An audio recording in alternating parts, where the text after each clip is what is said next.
Hello বন্ধুরা, কেমন আছো সবাই? আজকে একটু হসপিটালে গিয়েছিলাম। এই যে লিফটে উঠে গিয়েছি। গাড়িতে তো উঠে গিয়েছি, কিন্তু একটা সমস্যায় পড়েছি। আসলে আমরা যে রাস্তাটায় এসেছি সেটা খুবই ছোট রাস্তা, তাই গাড়ি ঘোরাতে খুব অসুবিধা হচ্ছিল। এখন মাঝ রাস্তায় বসে আছি। অবশেষে সেখান থেকে বের হয়ে আমরা বড় রাস্তায় এসেছি। ওই যে দেখা যাচ্ছে সংসদ ভবন, ওখানে পাশ থেকেই যাচ্ছিলাম। আসলে হসপিটালটা খুব দূরে। আমি শীতের মধ্যে জানলা খুলে শীত উপভোগ করছি।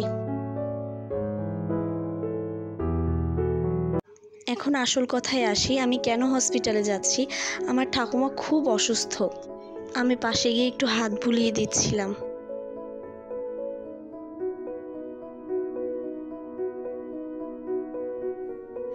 একটু কথা বলার চেষ্টা করছিলাম আমি।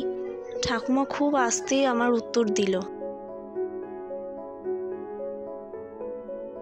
একটু আগে এসে ডাক্তার ইকো করিয়ে দিল, দেখে গেল। এই তোমরা সবাই আমার ঠাকুমার জন্য আশীর্বাদ করো, সে যেন একটু সুস্থ হয়ে ওঠে।